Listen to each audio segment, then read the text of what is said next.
open mic seperti Bu Amalia. Share dong keseruannya di room 2 sama room 3 nih, boleh? Di room 2 sama room 3 ada yang mau berbagi kah sambil menunggu? Oh, udah langsung cepet ya, 137, 135. Oke, karena udah hampir banyak, jadi ibu-ibu bisa share keseruannya ya, apa yang didapat di breakout room, di chat Zoom. Boleh, biar bisa saling berbagi. Apa insight yang didapat di chat Zoom. Oke, nah terima kasih, keren pematerinya. Jadi semangat, wah senang banget ya kalau dengar ada ibu-ibu yang terpantik gitu ya semangatnya. Jadi ikut bersemangat juga saya gitu ya. Oke. Nah, berhubung waktu sudah semakin mepet ya ibu-ibu, jadi kita akan lanjut ke sesi selanjutnya.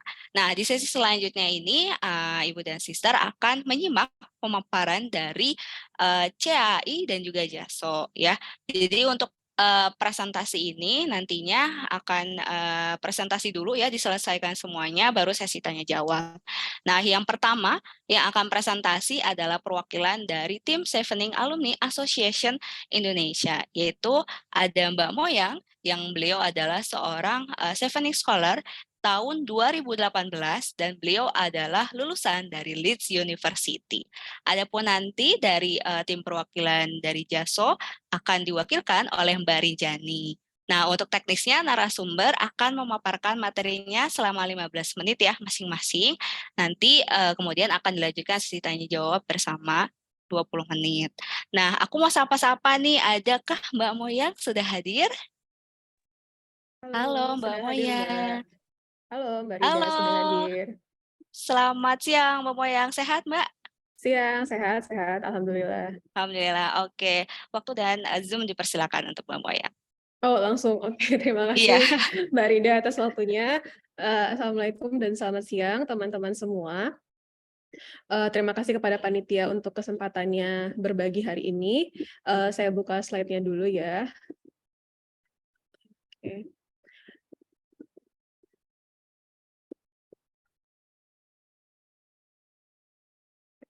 Jadi, perkenalkan nama saya Moyang Kasih Merdeka, biasa dipanggil Moyang. Hari ini saya diminta, berbagi dengan teman-teman semua, karena kebetulan pada 2018-2019 lalu saya, berkesempatan untuk menjadi Chevening Awardee, untuk belajar MA Social History of Art di University of Leeds. Saya sendiri saat ini adalah ibu dari 2 orang anak, satu usia 4,5 tahun, satunya lagi 4 bulan. Tapi waktu chevening kemarin itu saya bawa satu anak, waktu itu masih satu anaknya berusia 4 bulan waktu berangkat. Saat ini saya bekerja sebagai editor dan content curator untuk Glance Indonesia. Nah, pada kesempatan ini saya mau bicara tentang 2 topik besar. Ada 3 sih di sini ya, tapi kita bagi 2 aja. Pertama tentang Chevening Scholarship itu sendiri, apa, bagaimana, dan yang kedua tentang bagaimana membawa Bringing Home Abroad, atau bagaimana menjadi pelajar sekaligus berperan menjadi ibu ketika sedang studi di luar negeri. Nah, pertama kita bahas dulu tentang beasiswa Chevening. Mungkin teman-teman di sini sudah pernah mendengar atau bahkan mungkin sudah pernah menjalankan proses seleksi Chevening itu sendiri. Ketika saya bilang Chevening itu sebenarnya menawarkan beberapa program, ada scholarship, fellowship untuk kelompok-kelompok yang berbeda. Nah, ketika saya bilang Chevening sepanjang presentasi ini, itu akan merujuk pada program scholarship, program beasiswa untuk belajar studi master 1 tahun di Inggris.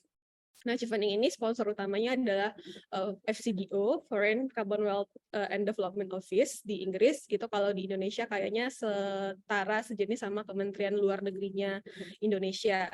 Maka misi dari Chevening itu sebenarnya adalah untuk menyokong kebijakan-kebijakan strategis luar negeri untuk Inggris. Beasiswa Chevening sudah diberikan sejak 1983, jadi kurang lebih sudah 30 tahun ya. Setiap tahunnya insya Allah selalu ada pembukaan untuk beasiswa Chevening ini. Saat ini sudah diberikan kepada 160 negara. Indonesia, kabar baiknya adalah salah satu negara yang punya kuota paling banyak. Jadi kalau nggak salah itu cuma kalah dari India sama Cina. Setiap tahunnya Chevening memberangkatkan sekitar 60-70 penerima beasiswa dari Indonesia. Tapi pelamarnya itu juga sekitar, kalau saya nggak salah ya, 4.000 sampai 6.000-an pelamar per tahunnya. Dan yang terpilih sekitar 60 sampai 70 orang. Saat ini di seluruh dunia ada lebih dari 50.000 alumni Chevening. Untuk Indonesia sendiri, per tahun ini kayaknya sudah mencapai hampir 2.000 alumni Chevening di Indonesia. Chevening adalah beasiswa fully funded, beasiswa yang mengcover semua biaya belajar kita, tapi apa saja itu terdiri dari tuition fees, itu biaya kuliah ya, up to 18.000 pound sterling per tahun. Nah, biasanya itu jurusan-jurusan pada umumnya itu pasti tercover dengan beasiswa Chevening. Cuman ada mungkin jurusan tertentu kayak MBA yang kadang cap-nya itu sampai 30.000 pound per tahun. Nah, itu kayaknya ada skema sendiri kalau untuk yang biayanya melebihi 18.000 pound sterling per tahun. Terus ada tiket pesawat pulang pergi kelas ekonomi 1 kali saja, jadi 1 kali pulang 1 kali pergi, juga mencakup arrival sama departure allowance. Ini tuh kayak tunjangan darurat kali ya, kayak kita baru sampai di negeri di Inggris, terus mungkin kita butuh dana untuk membeli kebutuhan awal, itu diberikan allowance-nya. Kemudian Chevening juga membiayai pendaftaran visa dan IHS. IHS ini kayak biaya untuk BPJS-nya di Inggris. Jadi ketika nanti kita di Inggris, itu semua kebutuhan kesehatan kita sudah terpenuhi. Di sana dibilangnya NHS ya. Jadi ketika kita di sana mau ke dokter, konsultasi, apapun itu akan di-cover. Terus juga ada biaya tes TB, ini tuberkulosis, syarat dari pemerintah Inggris kalau mau ke sana harus bebas TB. Dan terakhir yang paling penting tentunya ada stipend, biaya bulanan, yang dibedakan dua, antara London, kota London sama kota-kota lain di luar London. Itu saya di Leeds waktu itu kalau nggak salah 1.077 ya, 1.077 pound sterling per bulannya dapat stipend, sekitar hampir 20 juta ya kalau dirupiahin. Tapi kalau untuk London itu biasanya lebih banyak 100 pound sterling, karena London biasanya biaya hidupnya lebih tinggi, biaya akomodasinya juga lebih tinggi, makanya dibedakan. Nah, tapi walaupun itu fully funded, ini hanya untuk satu orang, yaitu si penerima beasiswa saja. Lalu bagaimana kalau membawa keluarga? Nah, itu yang akan saya ceritakan nanti di belakang. Bagaimana jika ingin mendaftar Chevening? Chevening punya satu website, chevening.org, bisa pilih sesi scholarship, terus pilih halaman Indonesia, nanti semua informasinya sudah tercakup di sana. Nah, selain jadi sumber informasi dan sumber update-update terbaru, si situs chevening.org ini juga jadi pusat pendaftaran. Jadi kalau kita mau mendaftar beasiswa Chevening, itu cukup lewat website ini aja, mengisi application form-nya, terus isi esai-esai, menjawab pertanyaan esainya, terus mengupload dokumen-dokumen yang dibutuhkan, itu cukup satu pintu lewat website ini aja. Jadi nggak perlu ada pengiriman dokumen ke alamat mana, atau kirim email dengan attachment, itu nggak perlu, karena semuanya ada di situs ini. Kemudian ada satu pertanyaan di TOR yang ditanyakan oleh panitia, yaitu siapa sih atau kandidat seperti apa sih yang dicari oleh Chevening. Nah, itu di laman pertama situsnya tuh dijawab langsung gitu oleh mereka. Ini saya screenshot dari websitenya langsung. Kalau tidak ada tipe-tipe kandidat tertentu yang dicari oleh Chevening, tapi mereka yang terpilih biasanya adalah mereka yang punya ambisi, memiliki kualitas kepemimpinan, dan memiliki semangat yang kuat untuk membuat perubahan positif di komunitas masing-masing. Dan ini sebenarnya ada kalimat keduanya yang saya potong, tapi Chevening tidak memperhatikan latar belakang ataupun identitas seseorang, jadi mau jenis kelamin apapun, kemudian saya strata sosial atau agama, bahkan mungkin orientasi seksual, itu siapapun diperkenankan untuk mendaftar, dan itu tidak menjadi pertimbangan ketika mereka memilih kandidat mana yang layak. Semuanya memang berdasarkan kompetensi semata. Nah, tapi kemudian kalau kita breakdown lagi kandidat seperti apa yang dicari, itu syaratnya teknisnya berasal dari Chevening eligible country. Ini biasanya negara-negara yang bukan negara persemakmuran Inggris ya, jadi Indonesia pasti masuk. Terus berkomitmen untuk menetap selama 2 tahun di Indonesia setelah studi selesai. Ini juga kayak syarat yang cukup umum ya dari beasiswa-beasiswa. sudah menyelesaikan studi strata 1, kemudian punya pengalaman kerja minimal 2 tahun. Nah, pengalaman kerja ini bukan berarti sudah harus bekerja di perusahaan selama 2 tahun berturut-turut, tidak. Tapi kalau misalnya ada pengalaman volunteering, ada pengalaman kerja part-time ketika berkuliah, itu bisa diakumulasi jadi pengalaman kerja 2 tahun ini. Jadi tidak mesti harus 2 tahun berturut-turut. Tapi dengan adanya syarat pengalaman kerja 2 tahun ini, menurut saya Chevening memang mencari seseorang yang sedang berada di mid career. Jadi kayak seseorang yang ingin mengembangkan karirnya atau ingin mengembangkan diri untuk bisa lebih baik lagi di dunia profesional. Jadi memang bukan yang baru lulus S1 langsung daftar beasiswa, langsung daftar S2.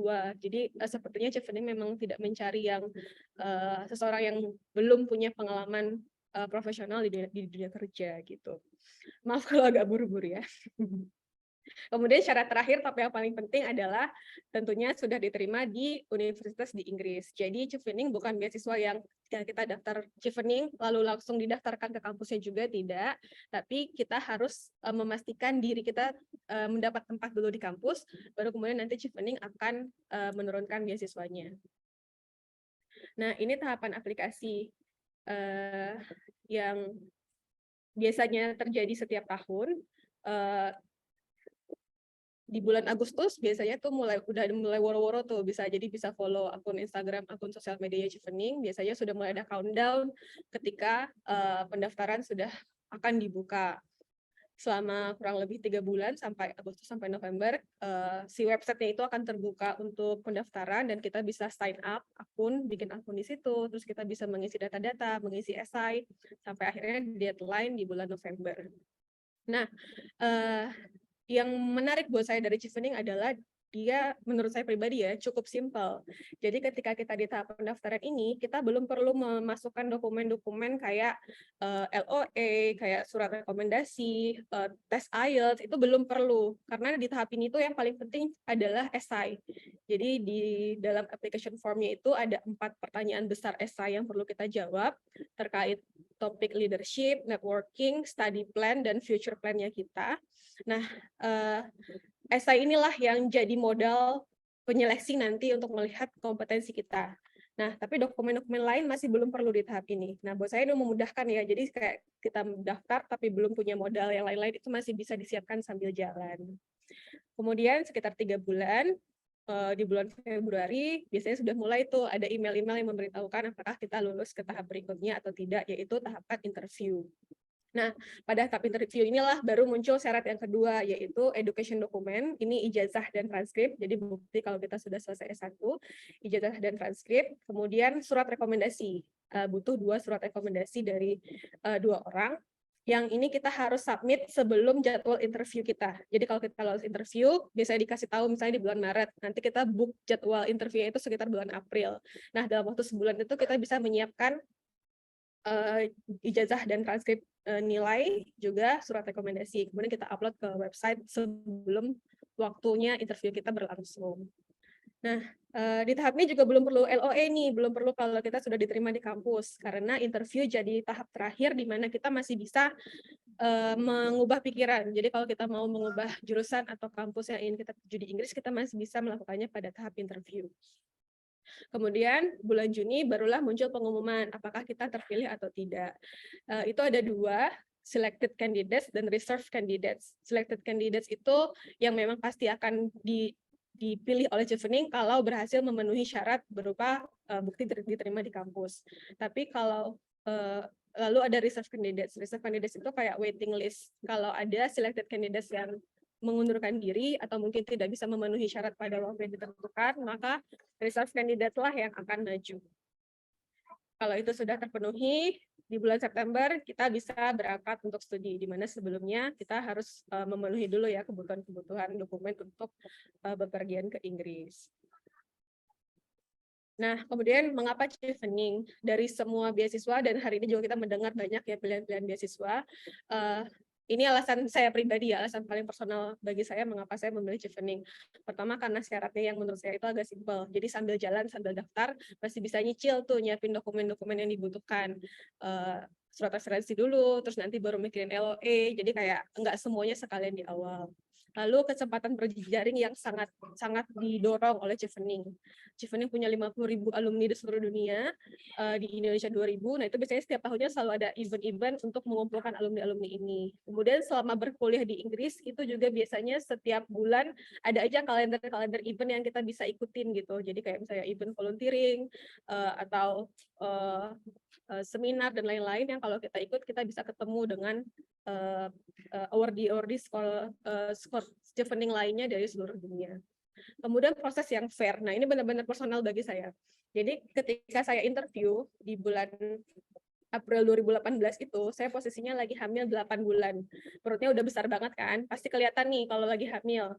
Dan sebelum interview saya sudah menyiapkan, gimana nih saya akan menjawab pertanyaan, gimana kamu nanti akan studi sambil membawa bayi misalnya. Atau gimana nih komitmen kamu sambil jadi ibu sambil belajar. Saya udah menyiapkan diri untuk menjawab pertanyaan-pertanyaan kayak gitu, karena kan saya datang dengan kondisi hamil. Dan saya membayangkan itu akan jadi salah satu faktor yang dipertimbangkan untuk memilih saya atau tidak gitu. Tapi ternyata ketika saya datang bertemu dengan 3 orang interviewer, tidak ada satupun dari mereka yang bertanya tentang itu. Jadi fokus pertanyaannya memang cuma tentang kompetensi saya, hal-hal yang saya sudah tulis di esai, dan tidak ada yang penasaran sama sekali gitu tentang kehamilan saya. Dan buat saya itu mengagumkan buat saya karena mereka sama sekali tidak tertarik dengan urusan-urusan personal seperti kehamilan saya. Nah, itu tentang Chevening, oke. Nah, sekarang tentang pengalaman saya menjadi seorang ibu dan sekaligus pelajar di Inggris. Oke, nah jadi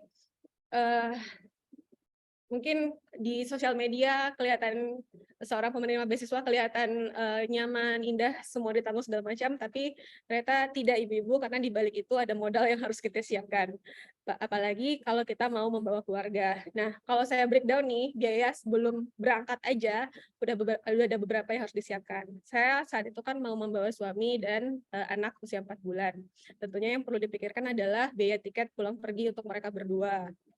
Kemudian biaya pembuatan visa 2 orang, dan juga yang tadi untuk NHS, untuk biaya kesehatannya kedua orang ini di Inggris. Ini mau saya sebut aja angkanya. Kalau mau di breakdown nih, misalnya untuk tiket 2 orang, paling tidak misalnya 15 juta. Untuk biaya pembuatan visa dan NHS 1 orang itu sekitar 15-an juta. Jadi ini aja tuh udah jadi initial cost untuk di awal gitu. Kemudian sebelum pembuatan visa, teman-teman kan mungkin tahu kalau untuk ke Eropa itu ada biaya deposit di bank. Jadi ada sejumlah uang tertentu yang harus kita simpan dulu di bank sebelum kita bisa mendaftar untuk visa. Selanjutnya ada kebutuhan untuk tes TB sama kebutuhan untuk membeli pakaian musim dingin. Ini sebenarnya nggak penting. Tapi karena saya membawa bayi usia 4 bulan waktu itu dan saya nggak mau kayak ambil resiko nanti dia kedinginan ketika sampai di Inggris, maka yang kayak gini tuh disiapkan di awal. Walaupun opsi terbaik sebenarnya adalah membeli di sana ketika sudah nyampai di Inggrisnya gitu. Nah, kemudian bagaimana ketika sudah sampai di sana, yang tadi stipendnya cuma buat 1 orang, bagaimana kemudian memanage-nya untuk bisa mencukupi kebutuhan 3 orang. Nah, sebenarnya kan ada beberapa pilihan. Pilihan yang kami pikirkan dengan suami saya. Misalnya pertama, saya sekolah, suami saya mungkin mengambil kerja part-time untuk menambah income bulanan. Tapi kemudian muncul pertanyaan, siapa yang ngerawat bayi? Karena kan bayinya baru 4 bulan nih. Jadi opsi itu dicoret. Ada opsi kedua, misalnya saya sekolah, saya juga yang kerja part-time, sementara suami misalnya mengurus anak di rumah. Tapi opsi ini juga dicoret, karena kayaknya saya nggak sanggup ya, sekolah juga, kerja juga, ngurus anak juga. Nah, jadi opsi yang kami ambil adalah opsi yang terakhir, yaitu stipend 1 orang harus dicukupkan untuk 3 orang per bulannya. Jadi nggak ada, saya ataupun suami tidak ada yang kerja part-time, benar-benar bergantung hidup pada stipend ini. Nah, kalau kita single, biasanya stipend itu untuk akomodasi cuma 30%. Karena kalau single kan tipe akomodasinya misalnya cukup yang 1 kamar saja. Jadi kayak sekitar 300 pound sterling itu bisa dapat buat akomodasi. Tapi ketika sudah berkeluarga itu minimal akomodasinya yang harus ada 1 kamar atau bahkan 2 kamar gitu. Yang mana itu memakan sekitar 60 bahkan sampai 70% dari alokasi stipend. Jadi bayangkan dari 1.000 pound sterling itu 600 sampai 700-nya itu udah habis buat stipend. Nah, jadi kami bertahan hidup dengan sekitar 30% dari stipend itu untuk kebutuhan bulanan dan sekitar 10%-nya kalau mau nabung buat jalan-jalan. Misalnya udah di sana pasti kan ada keinginan nggak cuma explore, nggak cuma di list, tapi misalnya lihat kota-kota lain. Nah, tapi ini adalah kebutuhan paling terakhir yang harus dipikirkan. Kebutuhan utama yang harus dipikirkan itu adalah bagaimana mencukupi kebutuhan hidup dengan hanya sekitar 30% stipend per bulan. Nah, ini kami lakukan dengan nggak ada pilihan lain, emang harus masak setiap hari. Jadi nggak ada ceritanya makan di luar, walaupun banyak mungkin yang mau dicoba ya ketika udah di sana, tapi nggak ada ceritanya, pokoknya tiap hari harus masak. Mau jalan-jalan ke taman, bawa bekal dari rumah, nggak ada ceritanya jajan-jajan di luar. Terus kebutuhan harian apapun itu harus dipenuhi dengan pilihan yang sehemat mungkin. Nanti ada charity shop saya akan cerita, tapi mungkin di bagian berikutnya. Nah, ini kebutuhan bayi. Jadi anak saya waktu itu usia 4 bulan, sebenarnya ada opsi daycare kalau di Inggris, tapi Inggris adalah salah satu negara termahal untuk fasilitas daycare. Dan biasanya daycare itu cuma 3 jam per hari. Jadi kami sama sekali tidak bisa mengambil opsi untuk daycare. Tapi kebutuhan-kebutuhan bayi lainnya di Inggris itu sangat-sangat difasilitasi. Misalnya selalu ada vaksin itu kan wajib, dan setiap bulan itu mereka selalu menelpon langsung dari kliniknya, jadi dari kayak puskesmas yang terdekat dari rumah itu biasanya selalu mengingatkan setiap bulan nih jadwal vaksinnya anak kamu nih, ayo kami sudah bikinkan jadwalnya, kalian datang ya tanggal segini jam segini kami vaksin anak kamu gitu. Itu sudah disiapkan oleh mereka. Terus setiap beberapa bulan ada screening tumbuh kembang. Ini kayak di posyandunya di sana. Jadi ada posyandu di sana. Terus juga mereka udah jadwalkan. Kamu tanggal segini, jam segini datang ke posyandu ya. Kami mau screening tumbuh kembang anak kamu. Ditimbang berat badannya. Terus ada checklist tumbuh kembang yang harus ditanyakan sudah tercapai atau belum. Kemudian kita aman. Jadi kita kayak anak-anak kita di sana tuh benar-benar diperhatikan oleh pemerintahnya. Terus akses healthcare yang mudah. Jadi GP, General Practitioner puskesmasnya Inggris itu kita bisa bikin jadwal lewat telepon. Terus kayak sakit apapun kita bisa langsung ke GP dan tidak ada biaya yang perlu dikeluarkan lagi karena semua sudah ditanggung di awal dengan yang IHS yang udah kita bayar di awal itu. Jadi untuk kesehatan anak, kan anak suka sering sakit ya, batuk pilek bolak-balik misalnya atau sakit-sakit tertentu. Nah itu kita nggak perlu bingung lagi karena semua bisa diatasi dengan mudah dan aksesnya sangat gampang. Nah kemudian kan bayi tumbuh tiap bulan, bajunya ukurannya ganti-ganti tiap bulan, berarti perlu beli baju. Kalau kita mungkin beli satu kali aja setahun itu udah nggak perlu beli baju lagi, tapi bayi butuh. Nah, untuk memenuhi kebutuhan itu, yang kami lakukan adalah ke charity shop di Inggris. Itu jadi kayak toko thriftingnya di Inggris, dan itu udah budaya ya, kayak dimanapun di setiap sudut di Leeds itu ada banyak pilihan charity shop. Jadi kita bisa mendapatkan barang-barang seperti pakaian bayi, buku, mainan anak, jaket-jaket musim dingin dengan harga yang sangat-sangat murah. Nah, kami selalu opsi pertama kalau mau cari apa-apa itu ke charity shop, nggak pernah ke toko-toko yang lebih besar gitu, karena harus memikirkan stipend yang terbatas itu. Itu hacks-nya untuk bertahan hidup di Inggris dengan stipend seadanya. Kemudian, Mbak Moya, ya, waktunya udah habis ya? Oke. Boleh dipersingkat, Li. Ya, terima Oke. kasih. Terima kasih. Ini yang terakhir adalah bagaimana menjadi ibu sekaligus menjadi pelajar. Buat saya paling penting, buat saya yang membuat saya bertahan adalah memanage ekspektasi. Jadi kayak mungkin kita ingin melakukan banyak hal, misalnya ibu-ibu mungkin punya banyak ambisi, pengen sekolah di luar negeri, terus juga pengen aktif di organisasinya misalnya, juga pengen jalan-jalan, eksplor seluruh negerinya.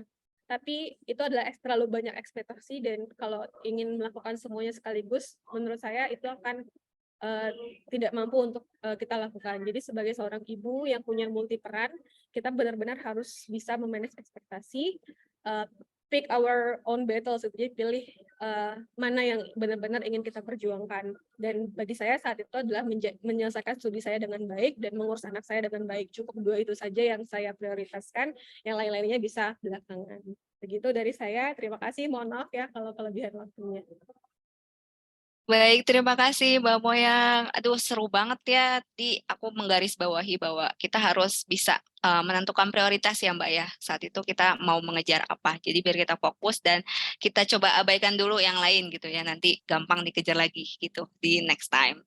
Oke, terima kasih Mbak Moyang buat waktunya. Untuk ibu-ibu yang penasaran atau yang udah pengen nanya, mohon ditahan sebentar ya ibu-ibu karena kita akan lanjut dulu sesi pemaparan dari tim JASO, perwakilannya itu Japan Student Service Organization yang diwakilkan oleh Mbak Rinjani. Aku mau say hello dulu nih ke Mbak Rinjani. Halo Mbak Rinjani.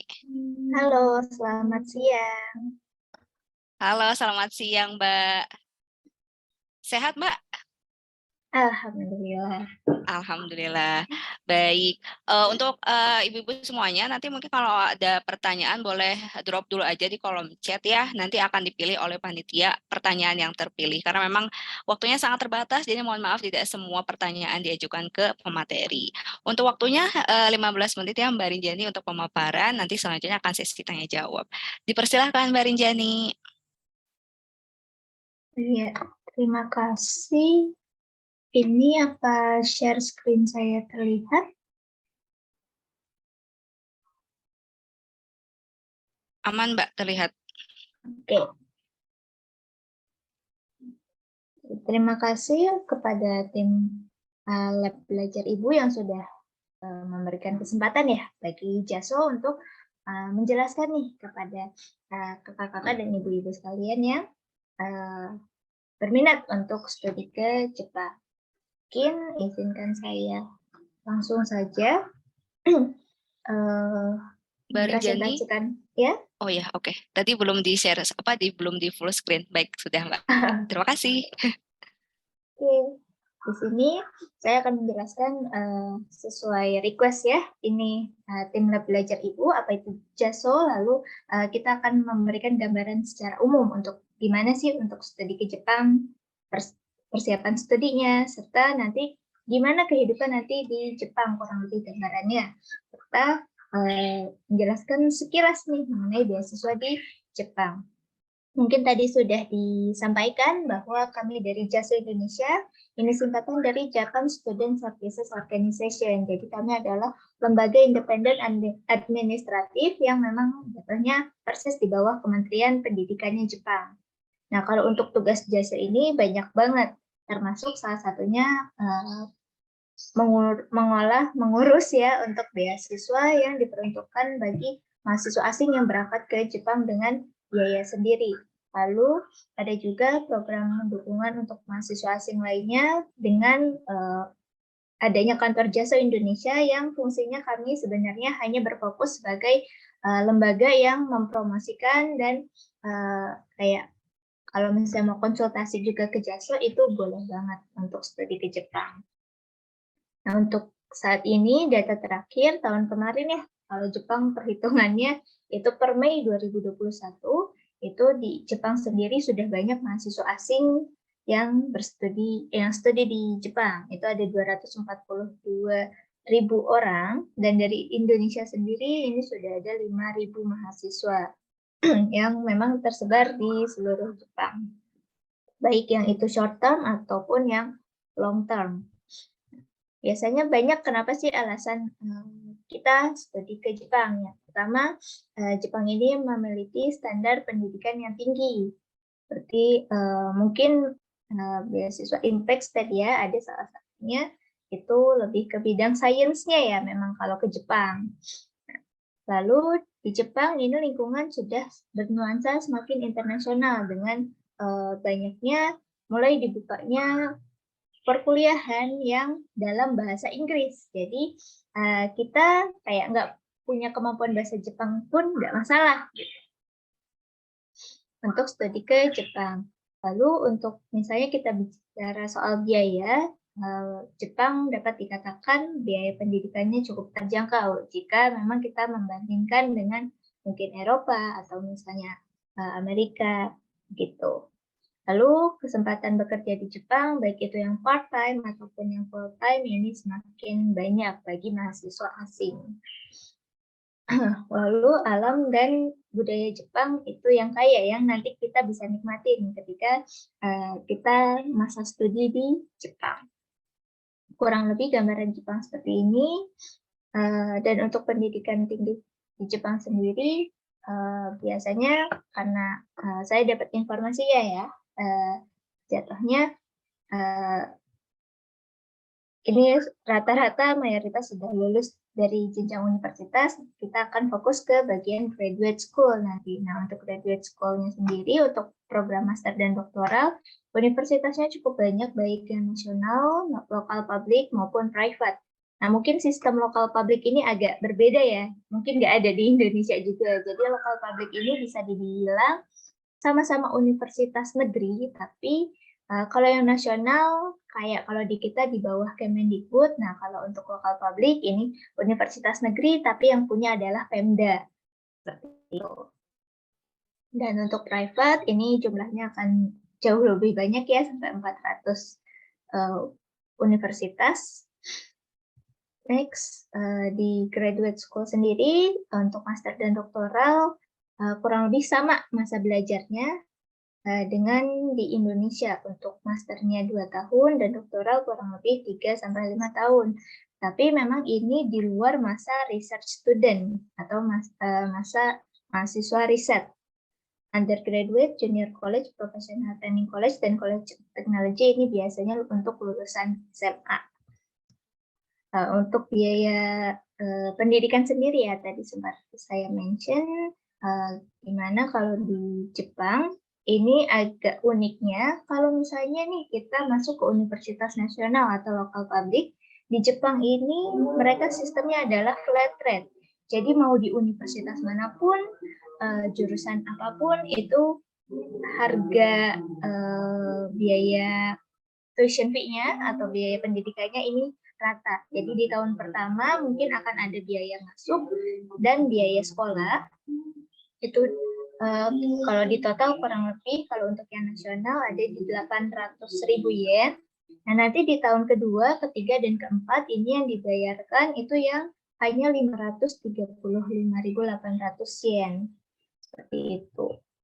Nah, untuk jenjang pascasarjana sendiri, di sini kurang lebih urutannya, persiapan prosesnya adalah pertama kita harus memastikan untuk syarat pendaftaran dan ujian masuknya. Jadi kayak apakah harus punya kemampuan bahasa Jepang atau tidak. Jadi kalau misalnya memang tidak punya kemampuan bahasa Jepang, ya nanti kita tinggal cari informasi mana nih universitas yang punya jurusan bahasa Inggris. Seperti itu. Nah, lalu mungkin kalau tadi ada yang masuk ke room yang menjelaskan soal beasiswa INPEX, sempat di-mention memang kalau Jepang ini basicnya adalah riset. Jadi dari awal ini kita sudah harus menyiapkan proposal penelitian. Jadi kayak apa sih yang kira-kira ketika kita lanjut studi di program master atau doktoral, itu kita mau meneliti apa di Jepangnya. Seperti itu. Nah, kalau misalnya masih belum ada gambaran nih, mau cari-cari informasi, ini bisa kita mengakses online database of journal article di Jepangnya. Ini nama websitenya namanya Shiny, kalau orang Jepang bilangnya Shiny, www.ci.nii.ac.jp. Setelah kita sudah menentukan, sudah bikin nih proposal penelitiannya, nah kita harus mencari universitas dan calon profesor pembimbingnya kita.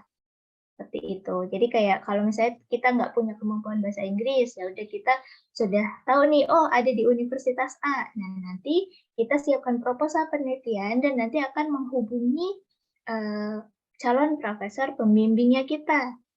Jadi biasanya ini mengirimnya lewat email ya, menghubunginya. Biasanya pasti di website Universitas Jepang akan ada database untuk kontak nama dan kontak profesor yang ada di universitas tersebut. Atau kalau misalnya masih nggak tahu nih di universitas mana, tapi udah tahu mau meneliti apa, nanti kita juga bisa sebagai alternatif mencari di online database of researcher. Itu websitenya di researchmap.jp. Di situ kita bisa melihat kayak masukin keyword bidang yang kita mau, nanti akan keluar nih kira-kira ada profesor apa yang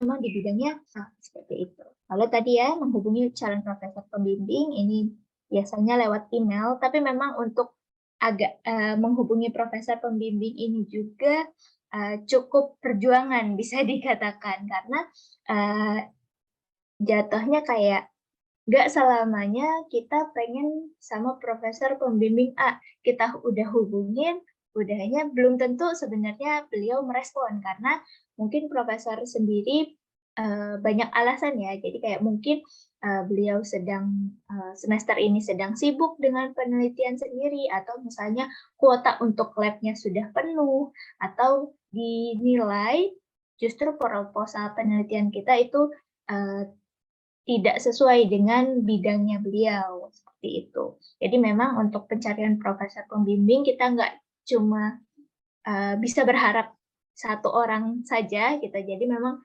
harus agak perjuangan untuk mencarinya. Jadi kayak bisa menghubungi 4 atau 5 profesor seperti itu. Kalau misalnya sudah mendapat respon dari profesor pembimbing, kita harus memastikan lagi untuk dokumen pendaftaran ke universitasnya. Apakah nanti kita mendaftar sebagai mahasiswa riset atau apakah langsung tes masuk ke universitas. Kurang lebih alurnya seperti ini ya, mengecek persyaratan, lalu membuat proposal penelitian, mencari universitas dan dosen pembimbing, melakukan pendaftaran, lalu kalau misalnya dibutuhkan masa research student atau mahasiswa riset, ya kita akan riset dulu selama waktu yang sudah disepakati oleh profesor, dengan profesor, lalu kalau misalnya sudah masuk ujian tes masuk universitas, nanti akan baru masuk ke program reguler. Seperti itu. Mahasiswa riset ini apa? Jatuhnya bisa dikatakan masa research student ini adalah masa-masa kita untuk mematangkan proposal penelitian kita. Jadi kayak mungkin yang sudah pengalaman kan kita bikin skripsi gitu kan, bab 1 aja perlu revisi, nah sama. Jadi proposal penelitian itu juga harus mungkin profesornya mengatakan ini coba dimatangkan dulu sebelum nanti kita tes masuk ke universitas. Seperti itu. Nah, kalau untuk persiapan ke Jepang memang jatuhnya nggak bisa terlalu mendadak ya. Jadi memang biasanya minimal 1 tahun nih sebelum keberangkatan. Karena kalau masa belajar di Jepang ini biasanya startnya kalau nggak di bulan April itu di bulan Oktober gitu. Tapi memang untuk April kita masuk di April nih, April 2023 misalnya nge-M. Nah, sebenarnya itu di bulan Juni tahun 2022 sampai biasanya paling lambat itu Januari 2023 itu sudah tutup pendaftarannya untuk universitas-universitas di Jepang. Seperti itu. Jadi memang nggak bisa terlalu mendadak ya kalau ke Jepang. Nah, untuk rencana penelitian kurang lebih gambarannya ini terdiri dari judul, lalu ada poin, tujuan, latar belakang, dan signifikasi penelitian, lalu metode penelitiannya bagaimana, hipotesis, serta daftar referensi. Lanjut ke bagaimana kehidupan di Jepang. Nanti untuk biaya hidup, kalau di Jepang ini sebenarnya untuk kurang lebih mahasiswa asing di Jepang yang sebenarnya agak perhitungannya yang single sih ya gitu. Di sini ada kurang lebih 80 sampai 93.000 yen. Ini sudah include semua sih. Jadi biaya tempat tinggal, biaya makan, transportasi, utilitas, dan lain-lain. Tapi memang ini kembali lagi tergantung ke bagaimana pola hidup dan kondisi masing-masing ya. Jadi mungkin kalau misalnya sudah berkeluarga untuk kisaran 93.000 yen, ini mungkin akan lebih agak besar sedikit, mungkin jadi 100.000 yen atau semacamnya. Nah, kalau di Jepang sendiri sebenarnya kita sebagai pelajar asing diperbolehkan nih untuk melakukan pekerjaan paruh waktu, tapi yang perlu digarisbawahi, ini pekerjaan paruh waktu itu tidak sama dengan kuliah sambil bekerja di Jepang. Jadi visa pelajar kita itu sebenarnya sudah termasuk perizinan untuk part-time nih, paruh waktu, tapi dibatasin sebanyak 28 jam per minggu. Dan sebenarnya untuk kerja paruh waktu ini, kalau misalnya ada yang bilang kayak dari kerja paruh waktu itu sampai 300.000 yen per bulan, itu sebenarnya tidak benar. Karena untuk 300.000 yen itu sebenarnya standar untuk pekerja tetap. Gitu. Karena dari paruh waktu sendiri gajinya kurang lebih dari 800 yen sampai 1.000 yen aja. Jadi kurang lebih kalau misalnya kita hitung-hitung ya, mungkin dari paruh waktu ya cuma dapat 80, 90, sampai 100.000 yen saja. Jadi memang kalau untuk hasil dari uang kerja paruh waktu itu sebenarnya nggak bisa ya untuk menutupi biaya pendidikan, biaya hidup, sekaligus misalnya kirim uang balik ke negara, itu sayangnya nggak bisa. Mungkin kayak ya tambah-tambah untuk biaya hidupnya saja, seperti itu. Nah, kalau misalnya nih kita ke Jepang bawa pasangan, itu sebenarnya boleh atau enggak? Itu sebenarnya boleh. Tapi pasangan kita awalnya biasanya akan masuk sebagai kayak spouse visa atau dependent visa. Dan itu biasanya baru diperbolehkan kita ke Jepang itu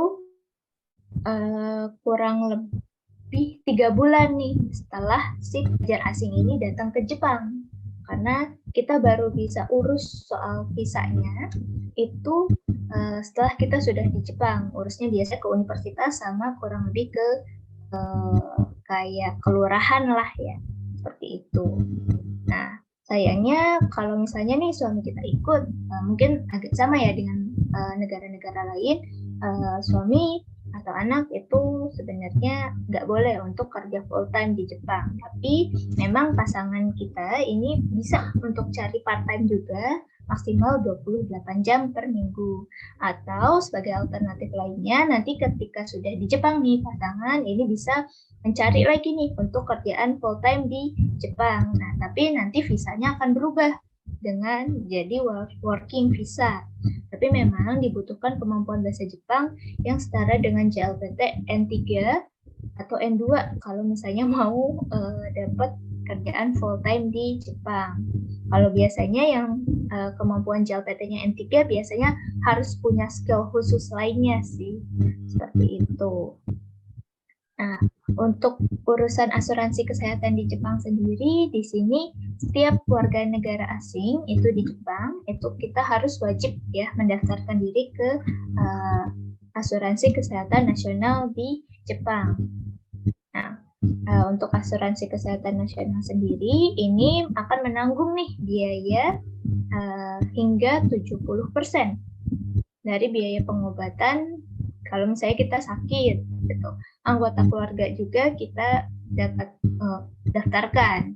Nah, kalau untuk asuransi kesehatan nasional, jumlahnya sebenarnya nggak terlalu mahal sih ya, kurang lebih 1.000 sampai 2.000, 3.000 yen untuk satu orangnya. Lalu selain asuransi kesehatan nasional juga, itu ada asuransi kesehatan dari universitas. Tapi memang untuk asuransi dari universitas ini kita harus tanyakan nih ke bagian TU-nya lah ya, data usaha kampusnya untuk tahu soal lebih lanjut gimana asuransi kesehatan di universitas tersebut. Karena memang setiap universitas akan berbeda-beda untuk prosedur asuransi kesehatannya. Nah, kalau untuk gimana nih di Jepang, kayak kalau misalnya kita melahirkan atau bisa merawat anak, ini sebenarnya Jepang sudah memberikan nih buku panduan hidup untuk hidup dan bekerja untuk orang asing, termasuk gimana cara prosedur soal melahirkan dan merawat anak di Jepang. Kalau misalnya untuk di Jepang sendiri, misalnya nih kita sudah melahirkan akan melahirkan nih di Jepang ketika studi. Nah itu dari ini ya asuransi kesehatan nasional atau yang Hokkingnya ini akan dapat kayak coveran lah kurang lebih Longjunimong itu 420.000 yen. Seperti itu. Nah, nanti kita juga kalau misalnya mungkin kakak-kakaknya atau ibu-ibunya mau tahu nih baca-baca lebih lanjut, ini bisa diakses ke website imigrasinya Jepang. Ini bisa di-download kita untuk buku panduannya. Nah, terakhir soal beasiswa nih ya di Jepang, jadi banyak peluang nih untuk beasiswa bagi mahasiswa asing. Kalau yang full scholarship itu memang yang hanya biasanya poin pertama, itu ada Japanese Government Scholarship atau lebih dikenal dengan Max Scholarship. Ini biayanya sudah ditanggung semua, full funded dengan dari pemerintah Jepang. Tapi memang pendaftarannya dibukanya 1 tahun 1 kali untuk yang rekomendasi embassy ya. Embassy recommendation kurang lebih di bulan April sampai Mei. Nah, kalau misalnya kita daftar di 2023, biasanya baru akan berangkat itu di April 2024. Lumayan sih untuk kita yang sebenarnya jadi kayak ada persiapan lah 1 tahun. Seperti itu. Nanti kalau untuk Max Scholarship yang via rekomendasi embassy, itu akan ada seleksi dokumen, tertulis, dan wawancara. Sebenarnya selain yang via rekomendasi embassy, ada juga via rekomendasi university atau universitas. Jadi, tapi memang kalau yang via rekomendasi universitas untuk beasiswa Max-nya, ini kita harus tanyakan langsung ke universitas yang akan kita tuju. Karena memang prosedur setiap universitas akan berbeda-beda. Jadi kita harus menanyakan langsung. Nah, untuk yang berangkat ke Jepang dengan biaya sendiri, ini ada beasiswa Monbuka Gakusho Honor Scholarship for Privately Financed International Student. Karena beasiswa nomor 2 dan yang nomor 3 ini untuk yang student exchange, itu dikelola oleh JASO Jepang, jadi mungkin orang-orang akan familiar dengan namanya beasiswa JASO. Nah, kalau untuk beasiswa JASO yang long term atau yang poin kedua ya, ini akan dapat 48.000 yen per bulan dalam 6 bulan kalau misalnya kita start kuliah di Oktober dan 1 tahun kalau start kuliahnya di April. Untuk yang exchange, misalnya mau ke Jepang nggak lama-lama lah gitu kan, mungkin memikirkan keluarga, jadi ya cuma exchange aja nih, jadi kita kuliah di Indonesia lalu exchange dengan universitas di Jepang, itu juga ada beasiswanya sebanyak 80.000 yen per bulan selama masa kita exchange. Tapi memang untuk pendaftaran beasiswa JASO itu tidak dilakukan ke JASO Indonesia ataupun ke JASO Jepang, tapi melalui universitas tempat kita akan belajar di Jepang nanti. Itu kalau untuk beasiswa JASO. Nah, selain itu ada juga beasiswa dari local government dan private foundation. Tapi memang untuk beasiswa dari local government dan private foundation ini baru bisa kita apply mayoritas setelah kita sudah di Jepangnya, udah kuliah di suatu universitas di Jepang, lalu nanti kita apply beasiswa dari local government atau private foundation-nya. Tuh, tapi memang untuk beasiswa poin keempat dan 5 ini akan lebih banyak ya jumlahnya dibanding beasiswa yang jatuhnya ya kita baru kita apply ketika masih di Indonesia. Jadi sebenarnya kalau di Jepang untuk beasiswa sebenarnya ya kasarnya ya berangkat ke Jepang dulu gitu, mungkin modal sendiri atau misalnya ada support dari beasiswa lain. Nah, lalu nanti kita cari-cari beasiswa sendiri ketika di Jepangnya. Seperti itu. Nah, nanti kalau misalnya mau tahu nih, kira-kira ada beasiswa apa aja sih yang local government-nya, ada seberapa banyak, lalu beasiswa yang bisa kita daftar sebelum di luar Jepang selain beasiswa Max itu ada apa aja? Ini kita bisa dapatkan nih informasinya di pamflet Scholarship for international student in Japan, dan setiap tahunnya ini sudah disediakan ya dan di-update oleh JASO Jepang, bisa diakses di www.studyinjapan.go.jp. Mungkin untuk informasi lebih lanjut seperti pencarian sekolah, lalu informasi pendaftarannya, terus tadi ya kalau misalnya nggak punya kemampuan bahasa Jepang, kira-kira yang English degree ini ada di universitas mana aja, itu bisa kita dapatkan di website www.studyinjapan.go.jp. Ini websitenya sudah dikelola langsung oleh JASO Jepangnya, seperti itu. Nah, kalau misalnya mungkin karena waktu ya, saya tidak bisa menjelaskan terlalu detail.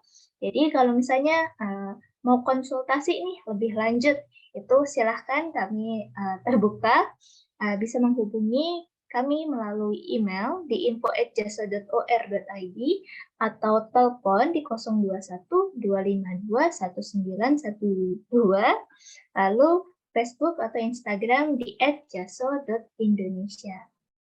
Kalau misalnya mau main ke kantor, itu juga bisa, kami sudah buka, itu di Sumitmas 2, lantai 2.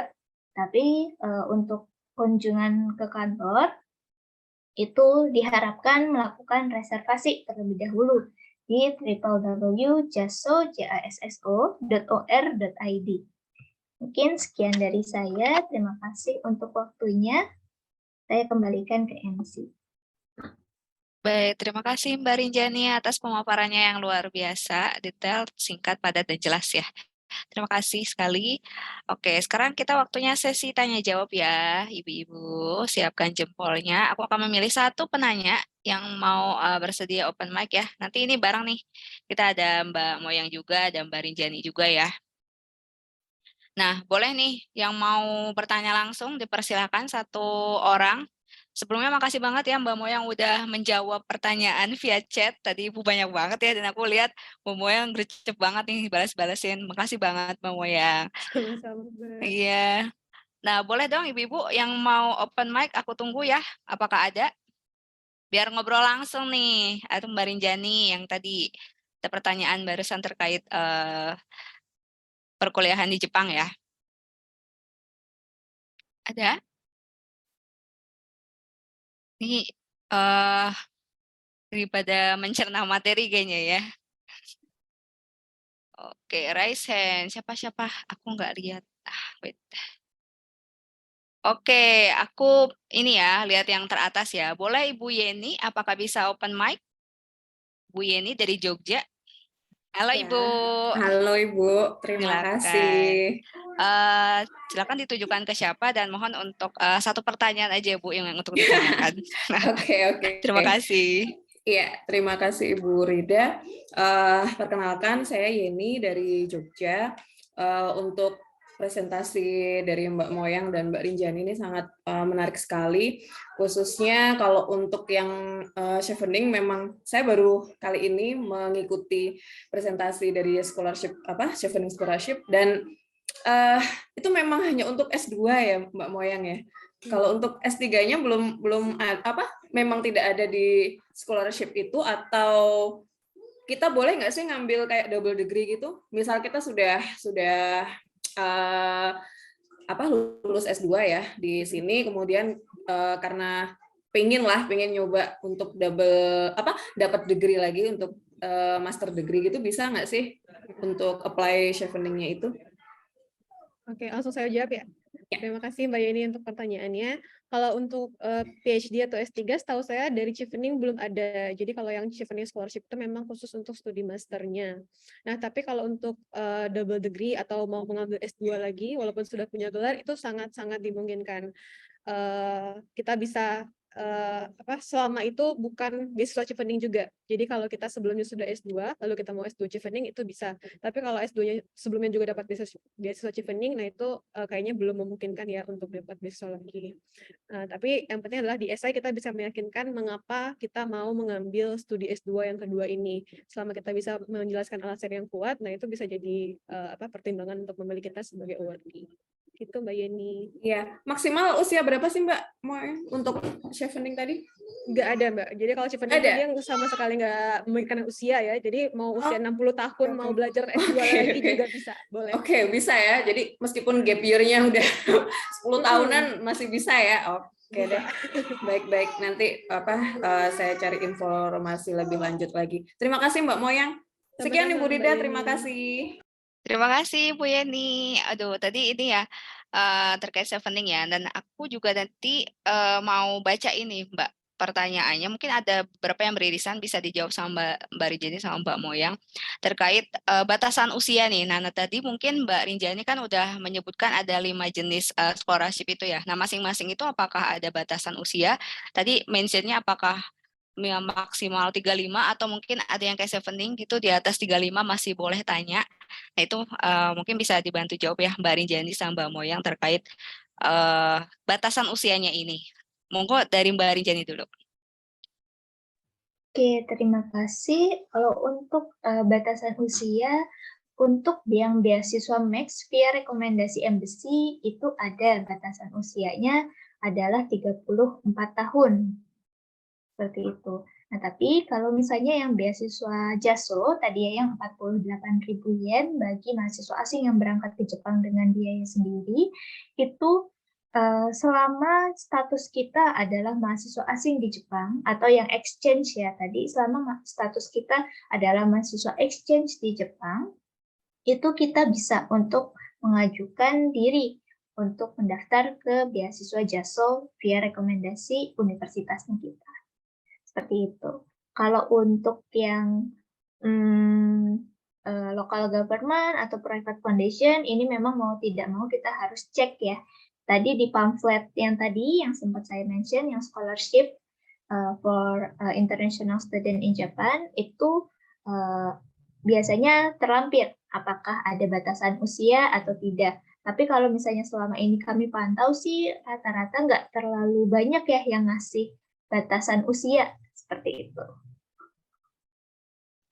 Berarti emang harus diulik lagi ya, dibaca lagi ya sesuai dengan ketentuan dari masing-masing beasiswa lagi. Karena emang modalnya satu ya kalau mau apply beasiswa tuh banyak baca ya Mbak Moyang. Oke, silakan Mbak Moyang mungkin mau ngasih penjelasan. Tadi aku lihat ada beberapa pertanyaan yang udah jawab juga, mungkin mau disampaikan Mbak Elisan terkait batasan usia chevening ini. Oh, kalau batasan usia kan tadi yang tidak ada batasan usia ya Mbak ya, baik Oh iya, minimal maupun maksimalnya. oke, Minimalnya oke. sih yang penting sudah lulus S1. Kalau maksimalnya berapapun Minimalnya. itu bisa mendaftar untuk chevening. Nah, mungkin mau jawab yang di chat room kali ya Mbak ya, ada tentang Hmm? bagaimana membuktikan pengalaman kerja atau pengalaman leadership.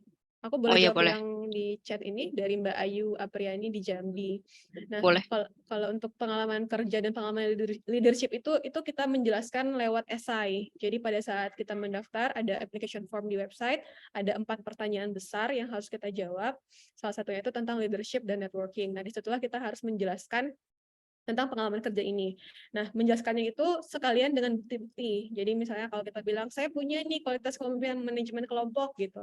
Tapi apa buktinya? Di situ kita menjelaskan bahwa kita pernah menjadi ketua ini misalnya, atau pernah terlibat dalam kepanitiaan ini dan lain-lain. Jadi di sanalah untuk menjelaskannya.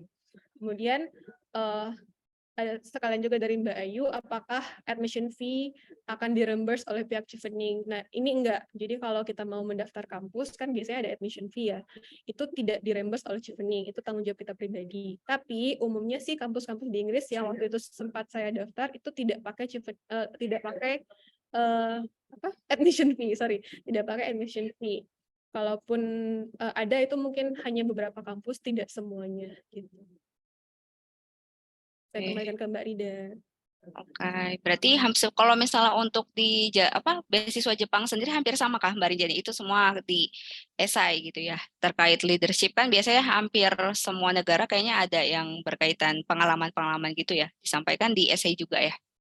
Betul, Seperti apa? kurang lebih sama.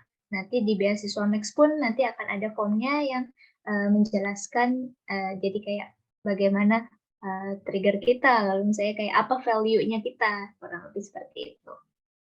Oke, baik. Jadi Ibu untuk pemaparan kayak terkait leadership, pengalaman itu benar-benar dituangkan ya dalam bentuk esai. Emang sih ya bikin esai tuh kayak serasa simpel gitu ya.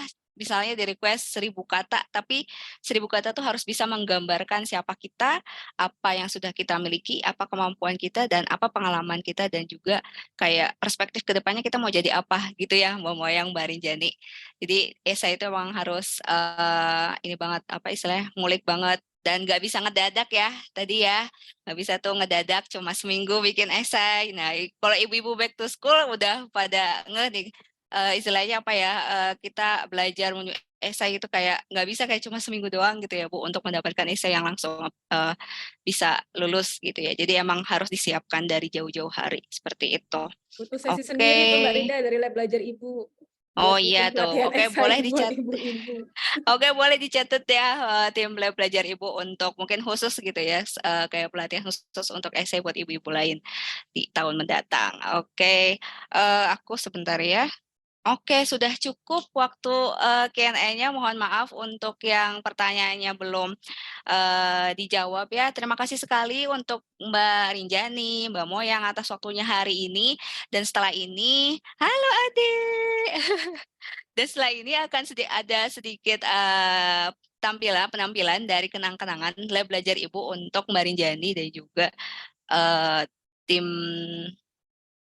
Chevening CAI ya gitu. Dan kalau untuk Mbak Rinjani untuk ke Jasonya. Silahkan tim panitia untuk menampilkan sertifikatnya. Nah, ini untuk Chevening Alumni Association Indonesia yang diwakilkan oleh Mbak Moyang. Terima kasih sekali Mbak atas waktunya sudah berbagi di sesi hari ini. Semoga berkenan.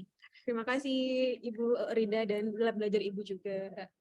Ya, dan selanjutnya untuk Japan Student Service Organization yang diwakilkan oleh Mbak Rinjani. Sekali lagi saya ucapkan terima kasih ya Mbak atas nama Lab Belajar Ibu.